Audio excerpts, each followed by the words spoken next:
In the beginning, I wasn't there. I don't think the ancient Greeks were either.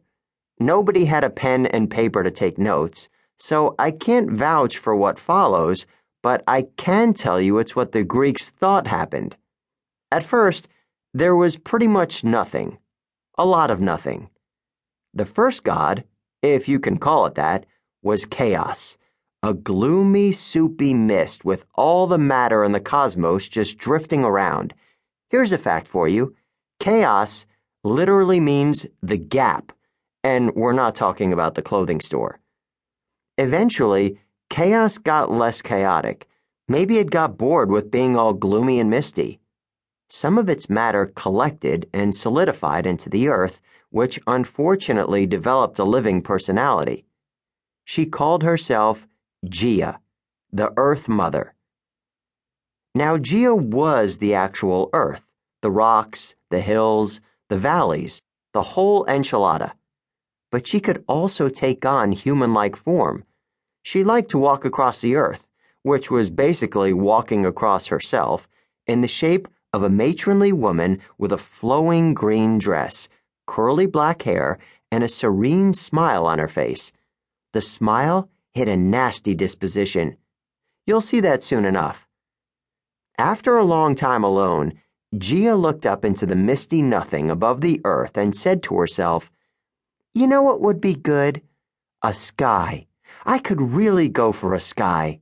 And it would be nice if he was also a handsome man I could fall in love with, because I'm kind of lonely down here with just these rocks."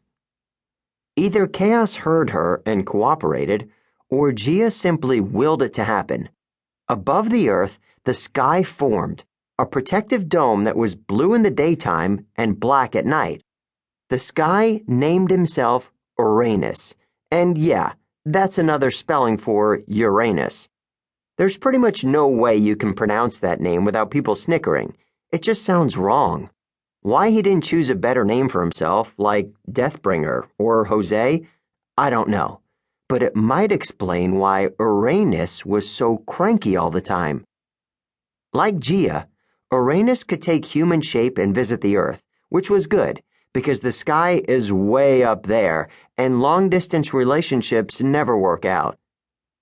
In physical form, he looked like a tall, buff guy with longish dark hair.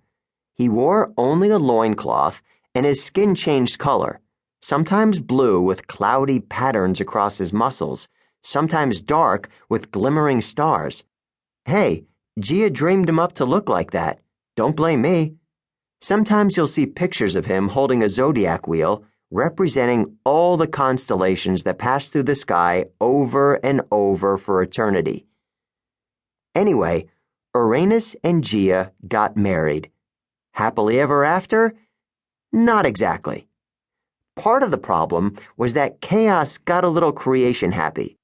It thought to its misty, gloomy self, "Hey, earth and sky. That was fun.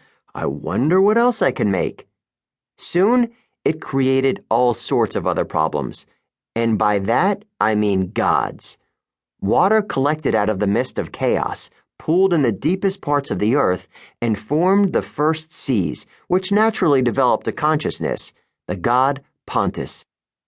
Then chaos really went nuts and thought, I know, how about a dome like the sky, but at the bottom of the earth? That would be awesome.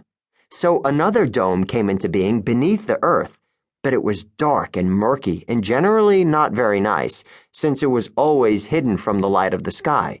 This was Tartarus, the pit of evil, and as you can guess from the name, when he developed a godly personality, he didn't win any popularity contests. The problem was, both Pontus and Tartarus liked Gaia, which put some pressure on her relationship with Uranus.